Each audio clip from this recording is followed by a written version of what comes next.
Way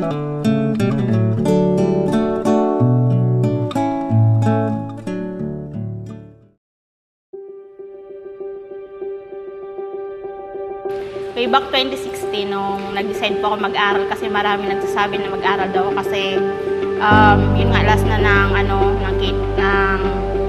curriculum na dapat kasi next daw K-12 ganun. So kailangan mag-K-12 bago makapag-college. So that time nagtatrabaho po ako as sa isang cooperative. So actually yung sahod namin na parang voluntary lang 3,000. And iniisip ko that time na yung 3,000 kaya bang pag-aralin kasi syempre kulang pa yun sa akin. Tapos minsan sa pamilya ko pa nagpapadala.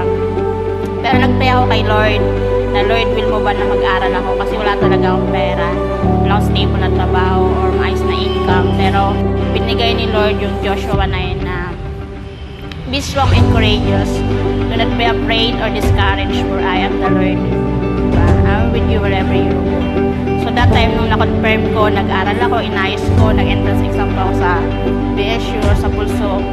And yun nga mahirap kasi syempre yung tuition fee mo, yung araw-araw na baon mo. That time po, nag-aaral ako at the same time pumapasok pa rin po ako dun sa co-op na yun.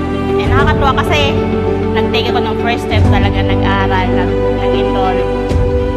And pero po hindi siya madali na habang nag-aaral ka, at the same time nagtatrabaho ka.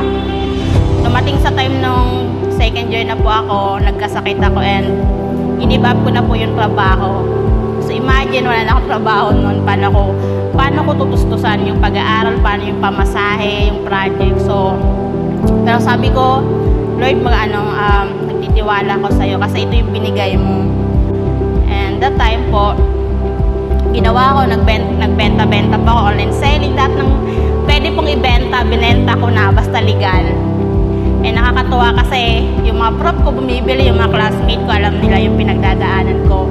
Eh nakakatuwa po, nung second year po ako, first sem or second sem ata yun, talagang pinatupad na yung mga university po, wala nang tuition fee, so free na po yung namin pag-aaral, the same time, napoproblemahin ko lang yung baon ko.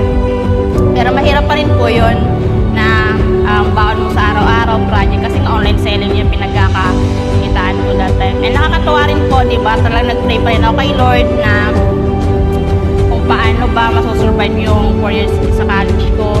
And that time din po yun, nung second year ako, nag-scholar po ako ni Senator Win Gatchalian. So ayan, may mga times po na umiiyak ako kay Lord. Sabi ko, Lord, ayoko na kasi ang hirap, no? May time na po na wala na akong pamasahe papunta sa school and ginagawa ko po, may kaibigan po ako dyan sa Pleasant and dahil wala po akong pamasahe, nag-aabang lang po ako sa kanya dyan po sa labas ng simbahan. Tapos inabangan ko yung jeep na sinasakyan niya. Tapos ayun, nakapasok ako and minsan po, alam mo yun yung baon mo, sakto lang, yung tipong pag nawalan ka ng piso, di ka na makaka-uwi. So, ganun po yung sitwasyon ko.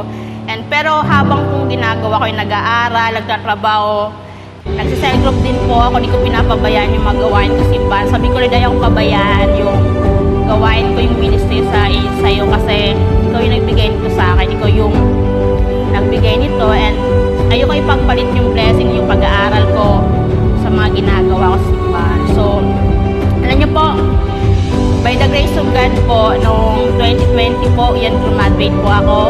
Diba, natapos ko po yung course ko. And then, yung mga blessing, like nung fourth year po ako, naging scholar din po ako ni Mayor. So, bali, dalawa na scholarship ko.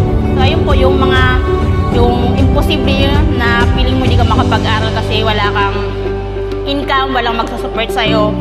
Kapag natutunan ko po na when God give you a vision, He will also give you a provision, na hindi ka hayaan ni Lord na binigyan kayo ng vision tapos hindi ka niya susuportahan. So, kaya sa mga nag-aaral ngayon, di ba, huwag ka ngayong mawala ng pag-asa na wala kang pera. Basta may kasama kang Diyos kahit wala kang pera, pero kasama mo si Lord, magsikap ka, and unahin mo siya.